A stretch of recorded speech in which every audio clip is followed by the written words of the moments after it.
Okay, let's get started with Chapter 8. In this chapter, we're going to discuss the liability and equity sections of our balance sheet. We'll get a little better understanding of what those sections entail and how some transactions work. So what is a current liability? Well, we've discussed this in prior chapters. A current liability is a debt that we expect to pay within the next 12 months, that it will come due and we will pay it in the next 12 months. And from our analysis, from our ratios, we've also learned that we expect to pay a current liability from our current assets. So that is the explanation. And titles that are held under the current liability sections are our accounts payable, notes payables, unearned revenue, all account titles that we've looked at before.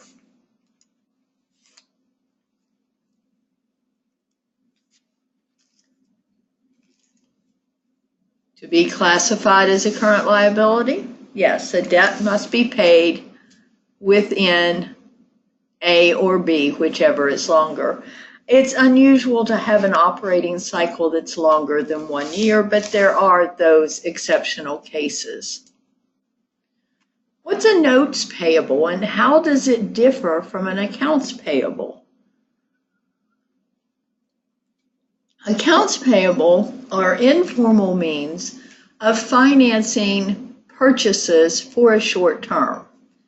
When we go to let's see, if I were a car repair shop and I purchased parts from the local parts store, I would not pay for each individual purchase. At the end of the month, the parts store would bill my company and I would pay at the end of the month. That's an accounts payable. It's a short-term financing option. A notes payable is a more formal financing option. Generally, there is a promissory note that is just an agreement to pay. It states the terms of the agreement, the length of time, the interest rate, etc. It almost always includes interest. Generally, they're short term, although they can be for varying lengths of time. And if the payment is due within 1 year of the balance, then they're classified as current liabilities. So, First National Bank agrees to lend $100,000 on September 1st if coal company will sign the note. The note is for $100,000, 12% 4-month note. 12% is outrageous. Don't sign that note. Once the note is signed and they receive the cash, it will generally equal the face value of the note. So we would increase our cash and increase our notes payable for the face value of the note.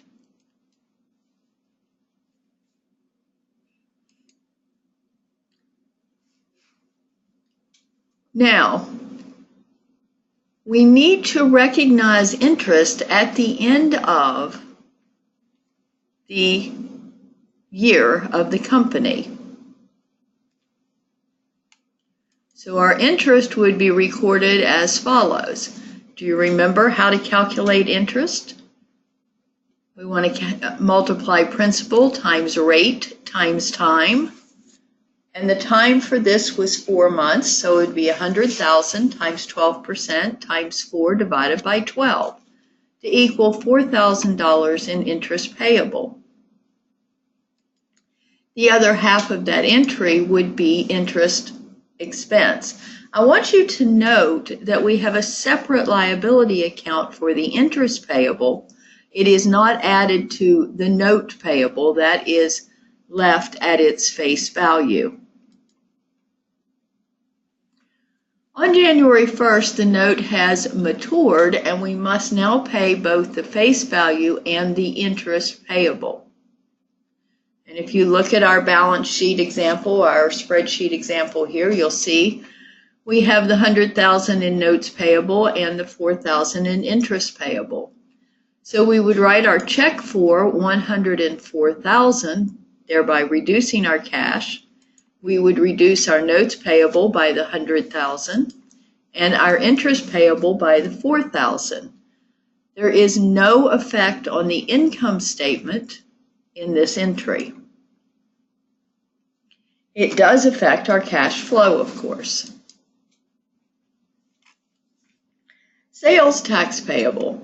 That's another current liability that would be on the books of many retailers, and in a few states, even service-based companies are required to collect and pay sales tax. Now, you all have checked out at a store and you've purchased something for $10, but you've paid $10.60 because the store has collected 6% sales tax.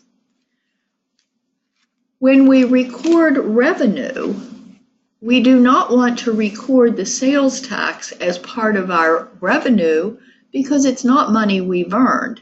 It's simply money that we have collected that we must pay on to a taxing authority in our state. Sales tax are generally expressed as a percentage of the sale price. The selling company collects the tax. We set that amount up in our liabilities because we owe that to someone else. And then at the proper time, we pay that tax onto the Department of Revenue. Here's an example. This grocery store had sales of $10,000 and sales tax of $600.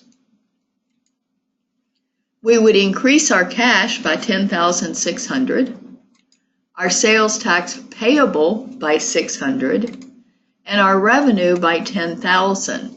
So looking at this, you can see that we've only reported revenue of our actual sales, not the full amount of cash collected. You see how that works? This does affect the income statement. We've had an increase in revenue of $10,000 and an increase in cash flow of $10,600.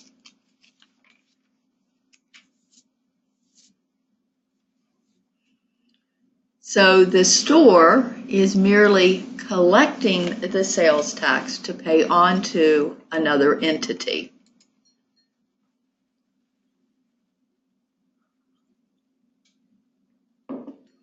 The example that we just looked at assumed that the company was handling its bookkeeping by taking the cash register receipt at end of shift or end of day and entering the information from the cash register receipt, which would give a breakdown of sales and tax and different items.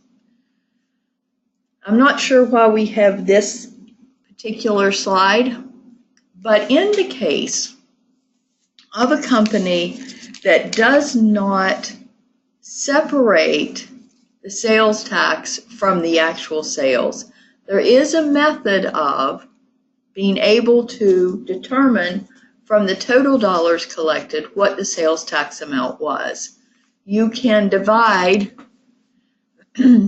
the total receipts by 100% plus the sales tax rate. In our case, it would be 1.06, which would back into the numbers of revenue and sales tax. Unearned revenues. We've discussed this before also. Unearned revenues would be monies that are received before the service or goods are, the service is performed or the goods are delivered. We've talked about how attorneys often collect fees up front. You pay a retainer to an attorney or an accountant or professionals. Those are unearned revenue. We've talked about gift cards. When those are purchased, those are unearned revenue. So a company increases their cash and increases a current liability called unearned revenue.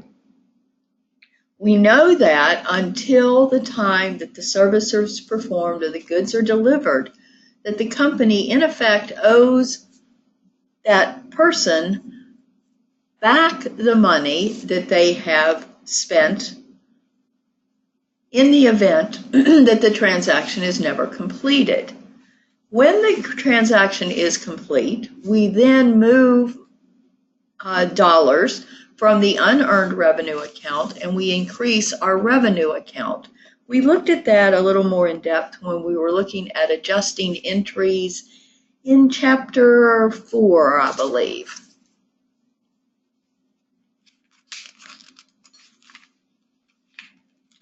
So Superior University sells 10,000 season football tickets at $50 each for its 5-game home schedule. The sale of the tickets were on August 6th, and there was a game on September 1st. So initially, we collected $500,000 in unearned ticket revenue. After the game on September 1st, we can now say that $100,000 of that unearned revenue has been earned, and we move that from unearned to our actual ticket revenue. No effect on cash flow, we're just merely reclassing those dollars.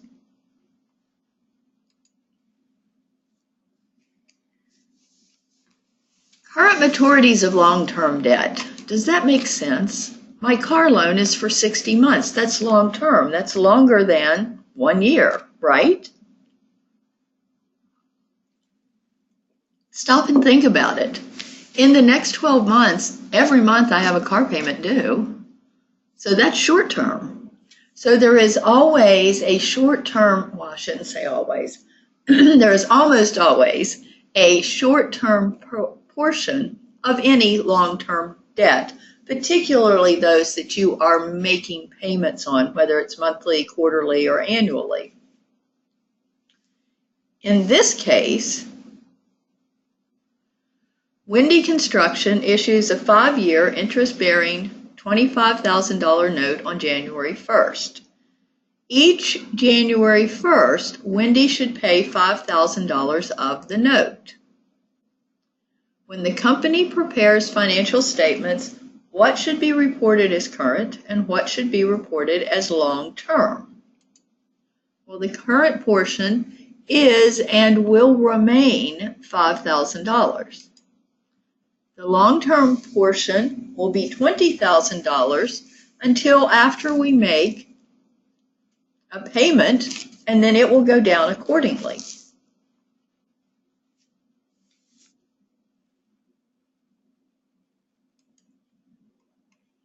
Let me back up just a moment here.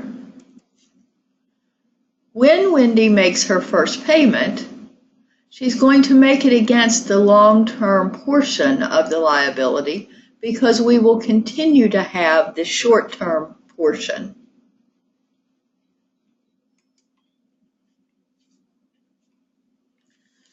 Payroll and payroll taxes.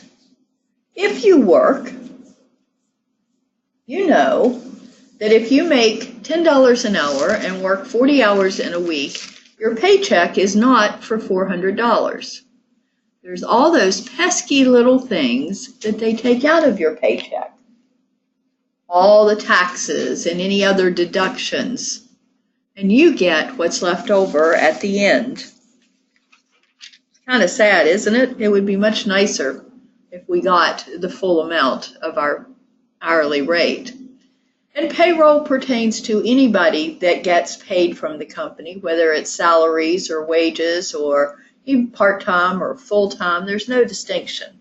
Payroll means anyone that is paid by a paycheck that has payroll taxes deducted or other things deducted in addition.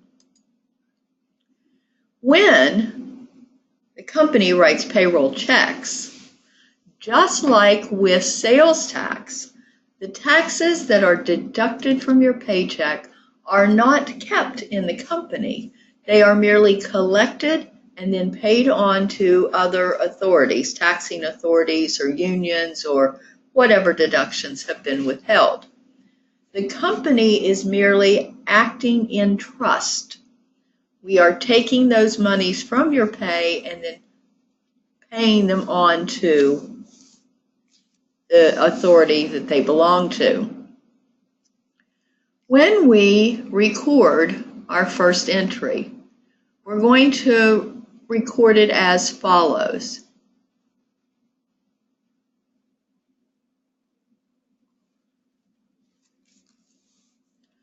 Our cash is going to be decreased.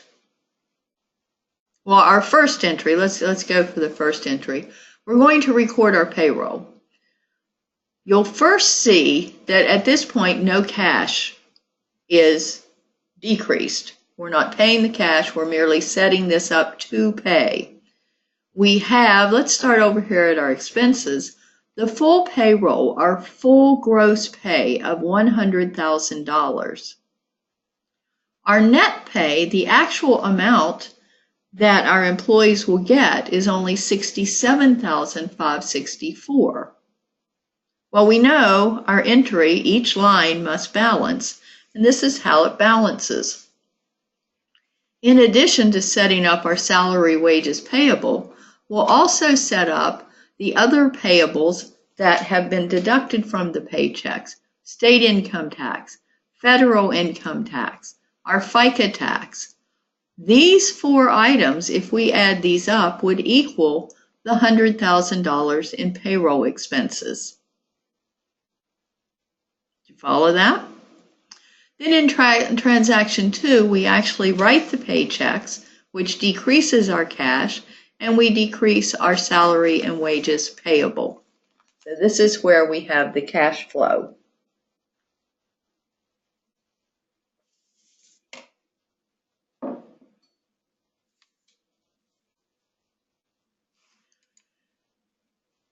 In addition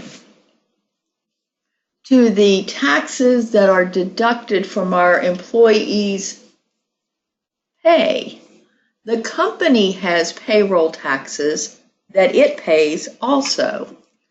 The company matches the FICA tax that is deducted from your paycheck. FICA tax is the Social Security and Medicare taxes that are paid in so that you can collect Social Security later in life. So in addition to being deducted from your pay, your employer matches dollar for dollar those taxes. The employer also pays federal unemployment and state unemployment taxes. So in addition to making an entry for the actual payroll, the company needs to make a secondary interest to record a secondary entry to record the employer's payroll tax expense and the liabilities for those items. So we can see that they're matching the FICA taxes payable. They've calculated their federal unemployment tax and their state unemployment tax to find that the company has expense over and above gross pay of $13,850. So this $100,000 payroll costs the company not only the $100,000, but also almost $14,000 in additional payroll tax expense.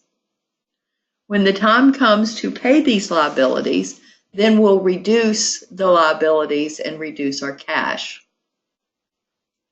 At this point, we're merely setting them up as payables. If you're interested in payroll, I also teach a payroll accounting class that really gets in depth into these types of items.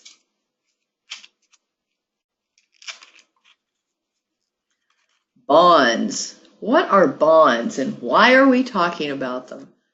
Did your grandma ever buy you savings bonds when you were a kid? The bonds we're going to talk about are a little bit different. In a corporate environment, bonds are interest-bearing notes payable. And they can be issued by corporations, governments, colleges. They're usually in small denominations. And when a corporation issues bonds or a government agency, it's borrowing money. Well, now, why would they do that when they can just go to the bank and borrow money? Let me ask you something. If a corporation wants to build a new plant and facility and they need millions of dollars, if they go to the bank is going to look at everything and they're going to go, well, you already have this much debt and you don't know if this new facility is actually going to increase your sales or increase your productivity. And I don't think you have enough debt to equity ratio here for us to give you the money. That's an awful lot of money. But what if you sold bonds in $1,000 increments? Then you're spreading that risk among a huge pool of people instead of one entity, such as the bank. People are more willing to risk $1,000 than a bank might be to risk $10 million. It's a way of financing that spreads the risk among a greater pool of people, and you have a better opportunity of actually getting the money you need to do the jobs that you want.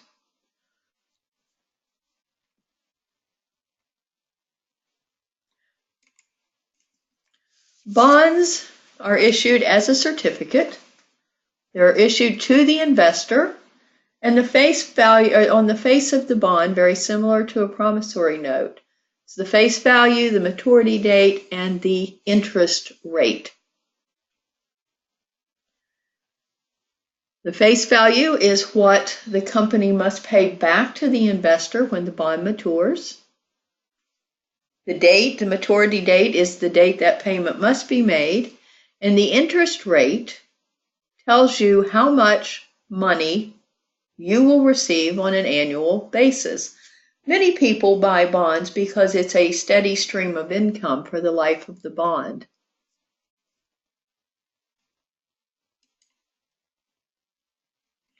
When the corporation first sells the bonds or issues the bonds, they record a transaction. They also record a transaction when they buy them back, when they pay interest, or if they convert the bonds into common stock. Bonds can be issued, at face, below face, or above face value. They can be issued at a discount or a premium. This happens due to interest rates, and I'll explain that a bit more as we move forward. The bond prices are quoted as a percentage of face value. If they're issued at 100%, obviously that's face value. If they're issued at 94, that's a discount. At 102, that would be a premium.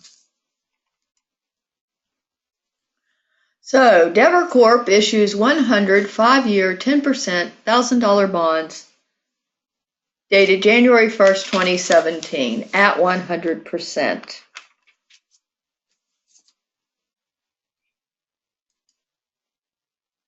They receive $100,000 in cash, and their bonds payable is $100,000. Pretty self-explanatory interest here. Now I want you to note something here. After the company issues the bonds can then be bought and sold in the marketplace.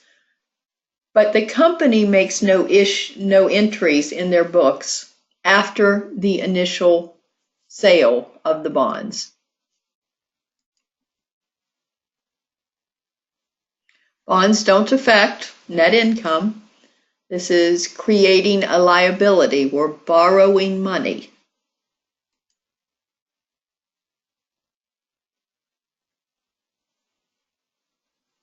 Now, the stated interest rate is an annual interest rate, and the interest is not accrued, it is paid annually to the bondholders.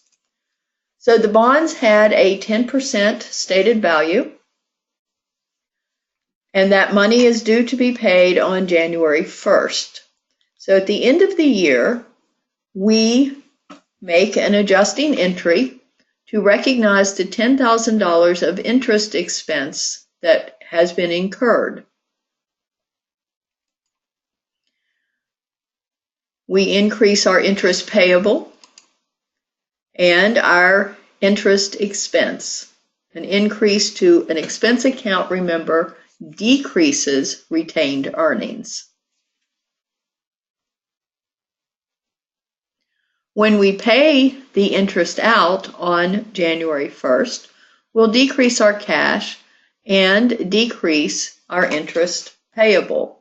The first entry had an effect on our income statement. The second entry decreases our cash flow.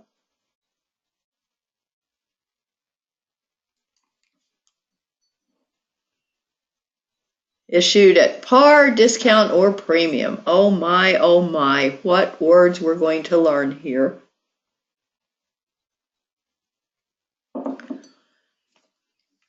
When a company decides to issue bonds, they have decided the rate of interest that they will pay. People are willing to pay the face value if the interest rate on the bonds is the same as the market rate. But if the market rate is less, people would probably be willing to pay more for the bonds to get the higher rate. If the market rate is more, people are not willing to pay the face value, but they might buy them if they could buy them below face value, even though the interest rate is less. So comparing the stated rate or contractual rate to the market rate helps determine if the bonds are going to be sold at face, discount, or premium.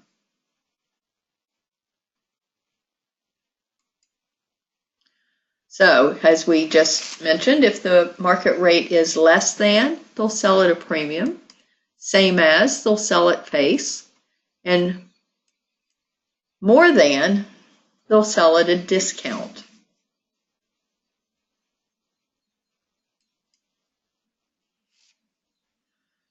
On January 1st, Candlestick sells 100,000 5-year 10% bonds at 98% of face value, meaning each $1,000 bond would be sold for $980. So our cash is only going to be $98,000 that we receive. This is important. Our bonds payable, we still must pay back to the owners of the bonds the face value. So our bonds payable will still be $100,000. We make this entry balance by showing discount on bonds payable.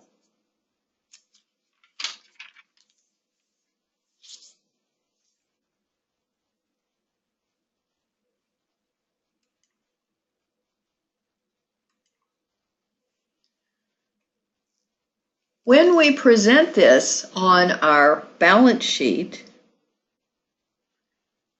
we'll have an entry that looks like this under our long-term liabilities. Bonds payable less discount on bonds payable.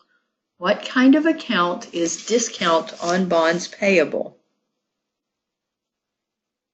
That's right, it's a contra liability account, because it's the opposite of normal and it is reducing the value of the account it is attached to.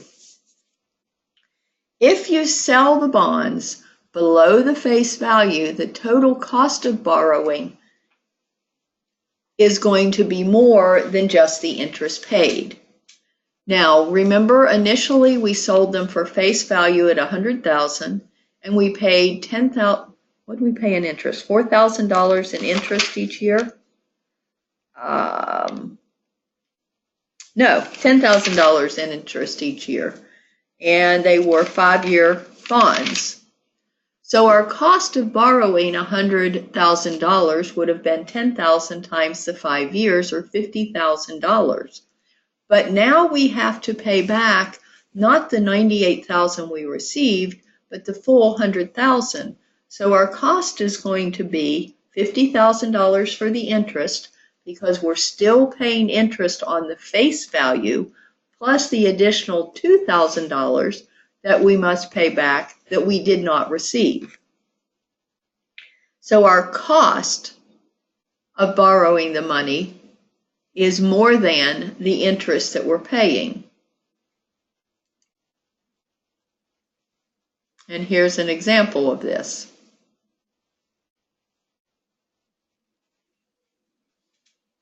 So we must pay back our 100,000, our annual interest payments of $50,000, and then the cash received, which makes our total cost of borrowing $52,000.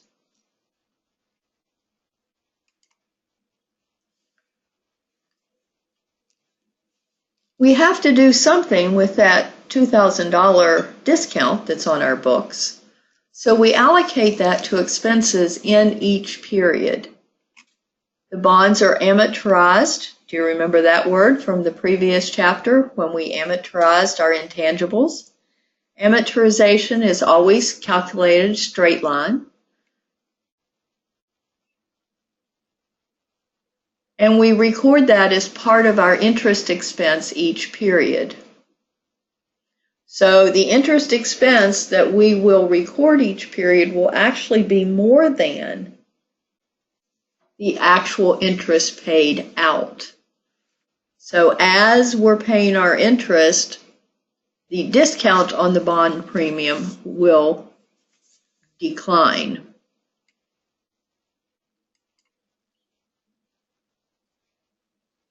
And this is just a line illustration of what happens as we amortize that $2,000 over the 5 years. Now, we also learned that you can issue bonds at a premium. If we're paying a higher interest rate than the market rate, people are willing to pay more than the face value of the bond to get them. So instead of selling at a discount, we're going to sell these bonds at 102, or 102% of their face value. Our entry would look like this. We're going to receive $102,000 in cash. We only have to pay back the face value, the $100,000, at the end of the 5 years.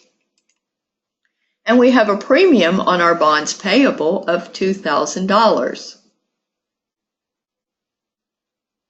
This does not impact our income statement. This is merely borrowing money.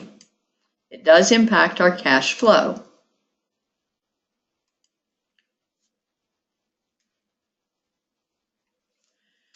In this case, on our balance sheet, we'll have our bonds payable plus the premium on bonds payable to show 102 as our long-term liability. But we don't pay back the extra $2,000 when we pay the face value. This extra $2,000 decreases the total cost of borrowing and therefore decreases the interest that we pay each year. So our total cost of borrowing in this case is $48,000, the $50,000 that we will pay out in interest less the $2,000 in bond premium. This is also amortized over the life of the bond, and it's allocated to expenses in each period, and thereby will decrease the amount of interest expense reported. At the end of the 5-year period, when it comes time to pay back the face value of the bonds, the entire premium will have been allocated to interest, and we will merely have the face value to be paid back to the bond holders.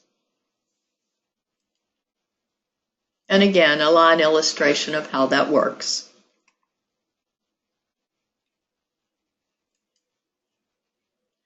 At maturity, the company will issue a check for $100,000 or issue checks that total $100,000 to the bondholders and will reduce our bonds payable. No effect on the income statement. There is an effect on cash flow.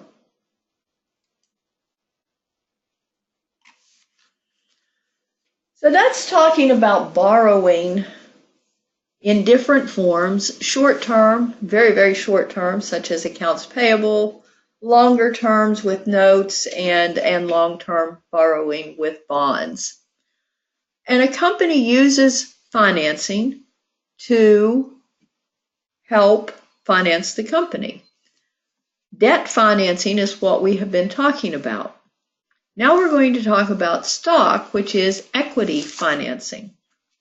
A corporation is separate and distinct from its owners. We talked about that briefly in Chapter 1 when we were talking about entity classifications.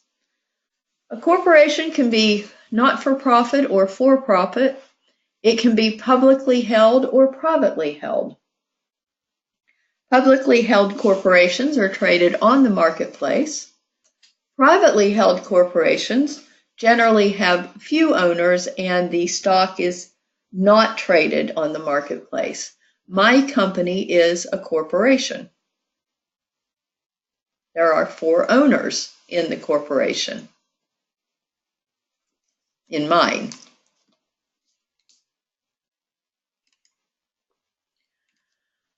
Corporations are formed in the state in which the corporation is housed or in the state in which they choose to form their corporation. There is a charter. That charter tells about the company, what its purpose is, how many shares of stock there are, and just some general information about a corporation. Stockholders, those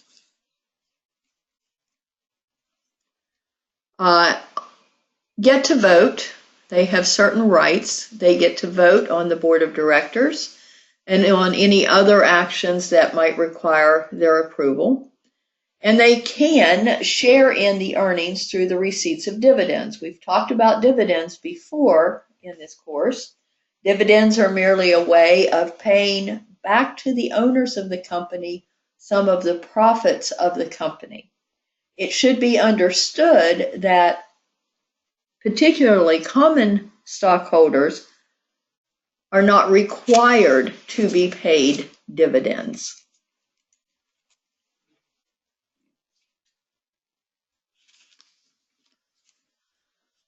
Stockholders should also have the right to keep the same percentage ownership if new shares of stock are issued. If the company is liquidated, they have a share in the assets if there are any assets left after paying off the creditors and lenders. Generally, when a company goes out of business, there's not much left for the stockholders. The charter indicates the amount of stock that a company can sell. If they want to sell more shares, they have to get approval from the state before they can issue additional shares of stock. Corporations issue their stock directly or indirectly.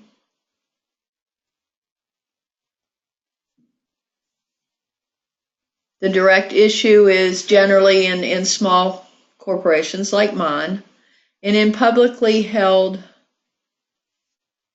companies, it is indirectly through a secondary company, a brokerage house, for public purchase.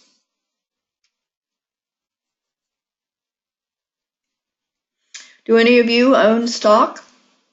Do you have mutual funds, perhaps through a 401k where you work? If you have mutual funds, you are stockholders and you are owners in a company. Par value. Oh, this gets so confusing. Par value is a stated number that the stock is valued at. It did have, as you'll see here, a meaning years ago, but has become over the last, 20 years, 30 years, merely a means of accounting for stock sales in the books of the company. Today, no par value stock is common. It has nothing to do with the market value of the stock. It was just a predetermined value for, as I said, in recent years, accounting purposes.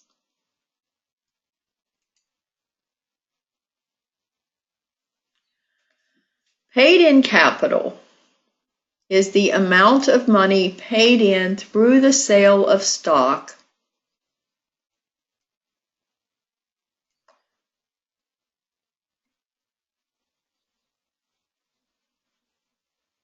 and is one major source of equity in the company.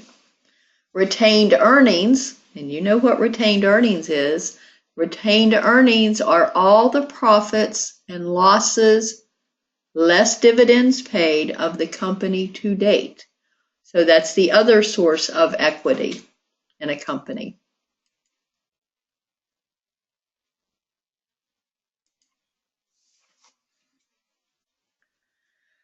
When we issue stock, we have to determine the sources of the capital, and we need to make sure it's distinct and not added into retained earnings because it is two very, very different things, as we just learned.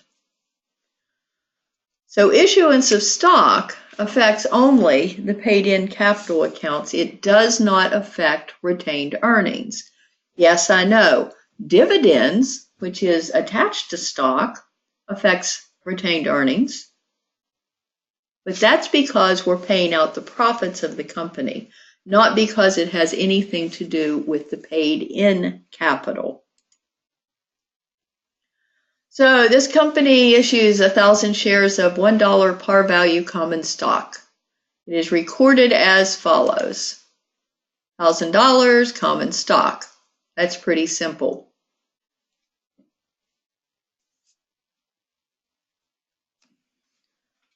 Now let's assume this company issues another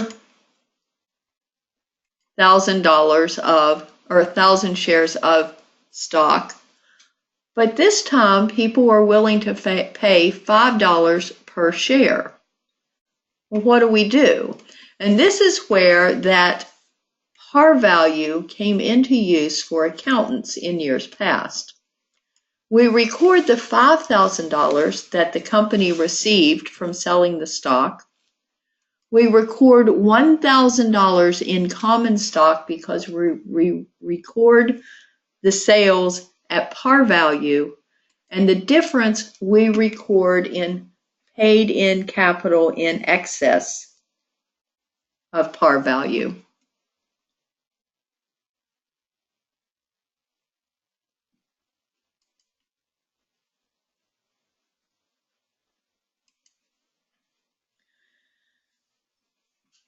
In the equity section, you would see this entry, common stock, and generally after common stock there would be the number of shares and the par value. We also have our paid-in capital in excess of par. So you see our paid-in capital is listed, and then our retained earnings is listed separately to give us the total stockholder equity. So the total stockholder equity includes both paid-in equity and retained earnings.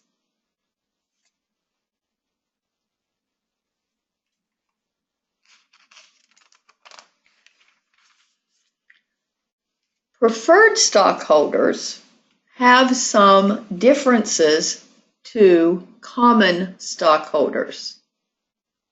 Preferred stockholders have a priority for dividends paid, and in the event of liquidation, they have priority to receiving any assets that might remain to be divided among the stockholders. In addition, they often do not have voting rights.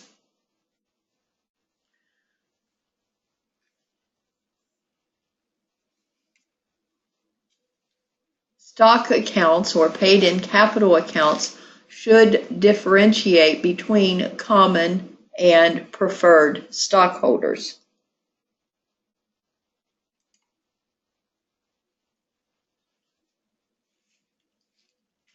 So Stein Corp. Issued 10,000 shares of $10 par value preferred stock for $12 per share.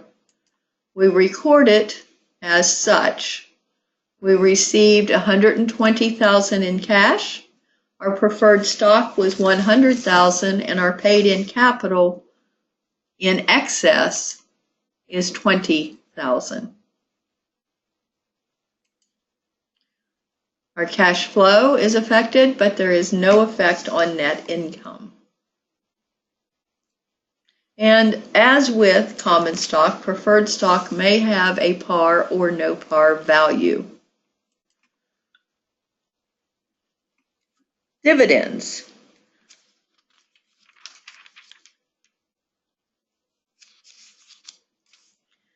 Dividends are distribution to the owners portions of the profits. We've had dividends throughout the book. We are merely saying you invested in us. Here is some of the money that we have earned with your dividends. Dividends can be cash, property, stock, or promissory notes.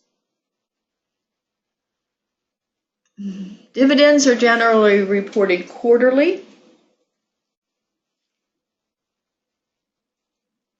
although I'm thinking a lot of companies do it annually or annually, particularly publicly traded companies. You can always do some research to determine if you are interested in purchasing stock, if they do have a dividend policy, and how often those dividends are reported and paid. Before a corporation can actually pay a dividend, it has to have retained earnings. And yes, retained earnings can be negative if a company has a series of losses. So they must have enough retained earnings, they must have adequate cash, and there must be a declaration by the board of directors. A company can declare dividends, but if they have no cash, they cannot be paid. It just makes logical sense, doesn't it? There are some dates that are important. The declaration date, the record date, and the payment date. The declaration date is the date that the board of directors authorizes the dividends. The record date is the date of ownership. If I own shares of stock on December 22nd, I get the dividend even if I sell that stock on December 23rd. So the date of ownership, the record date, and then the actual date that the payments are issued to the stockholders. Those are important dates to keep in mind.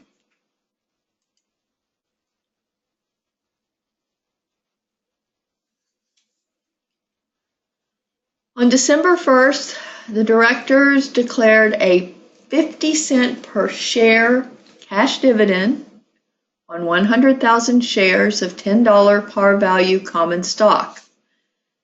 It's payable on January 20th to the shareholders of record on December 22nd. 50 cents per share, and there's 100,000 shares. Dividends payable, $50,000. What do we do with our dividends? That's right, they reduce retained earnings. Has nothing to do with our paid-in capital. At this point, we have no effect on either net income or cash flow. Remember, dividends do not affect net income. Dividends are the payout of net income to the owners of the company. On January 20th, we would record the payment as such. We would reduce our cash and reduce our dividends payable.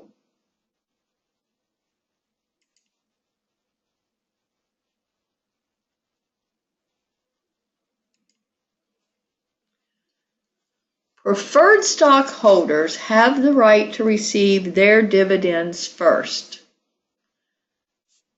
Preferred stockholders generally have a dividend amount stated on their share. It can be stated as either a percentage or a specific amount.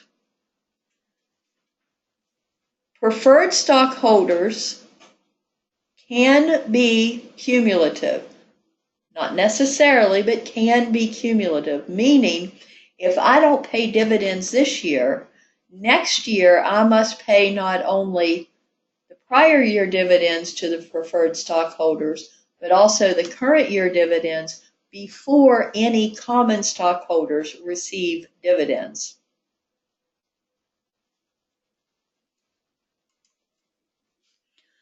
Okay, Scientific Leasing has 5,000 shares of 7% $100 par value cumulative preferred stock. Each $100 share pays a $7 dividend, 7% of $100 par value. The annual dividend is $35,000. It's not something the board has to declare because it's stated on the stock. Whether it's paid or not will be determined. But as part of the stock sale, this is an annual dividend.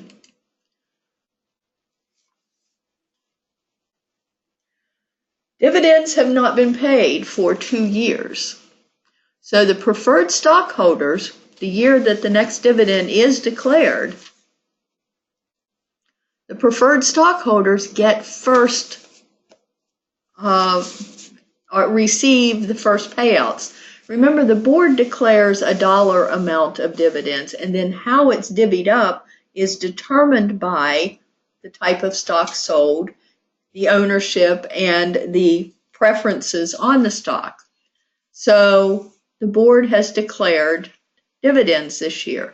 The first thing that must be paid out of those declared dividends is the dividends in arrears for the preferred stockholders.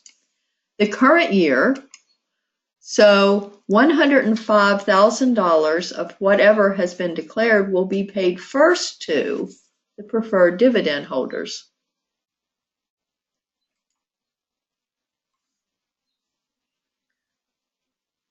On the balance sheet, as we've discussed, there are 2 classifications of paid-in capital: capital stock and additional paid-in, or capital in excess of. There's a couple titles for those. There may be some others that is beyond the scope of our discussion. Pension plan adjustments, foreign currency, gains and losses.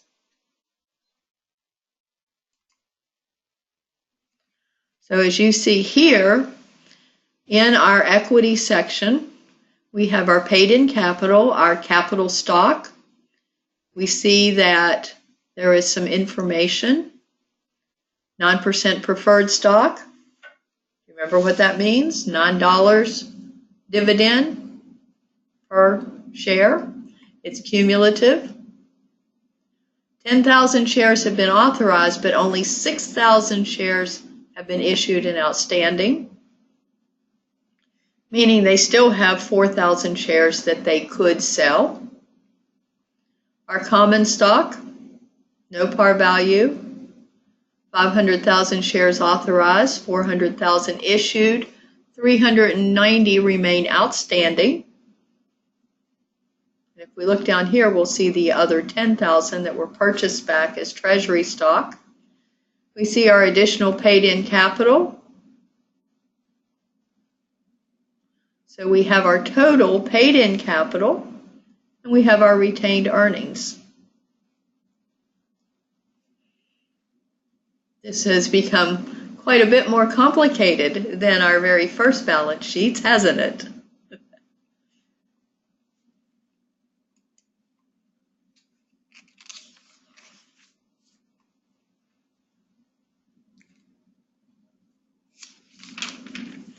So we can analyze the stockholders' equity section, and a lot of people will do this when they're looking to purchase stock. They want to understand what type of dividends they might receive and how often. So the payout ratio, cash dividends declared divided by net income. This measures the percentage of earnings that the company distributes. Remember, those earnings, that net income, is the profit of the company. How much of that profit do they send back to the stockholders? And for the 2 years we have here, Nike was fairly consistent, just right at 30%. Earnings performance. Here, we are looking at the return on common stockholders' equity. How many dollars of net income does a company earn for each dollar of common stock equity? So in 2014, this was our common stock equity. We have 12 and 13 here.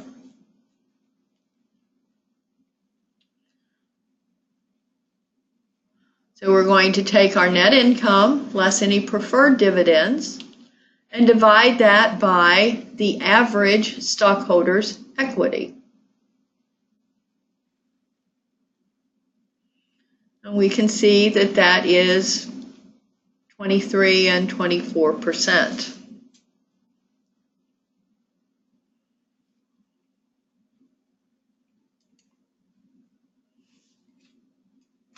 So we've looked at two different ways that a company can finance itself.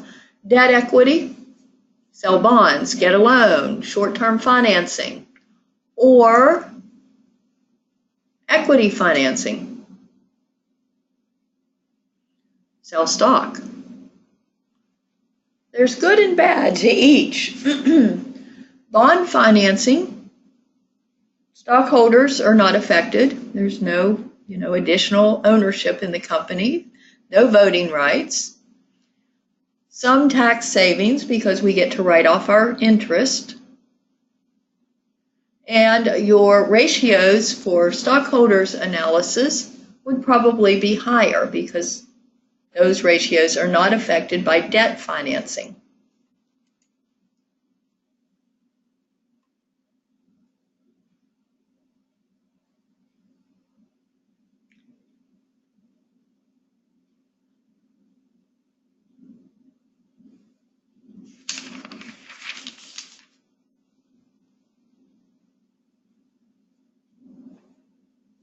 So if we want to increase our return on our common stockholder equity, we can use our debt financing. So Microsystem has 100,000 shares of common stock at $25 per share and no debt. So should we issue shares of stock? Or should we issue bonds? Looking at this, we have our income before interest and taxes. We had no debt at that point. Our income tax expense and our net income. Our common stockholder equity was $7,500,000 and our return on equity was 14%. If we issue bonds, our income will be the same. We'll have interest expense of $600,000. Our income before income taxes will be lower. Our tax expense will be lower. Our net income will be lower. Our stockholder equity will be lower. And our return on stockholder equity will be 25.2%. Well, that looks great, doesn't it? But what about our other ratios? If we have debt,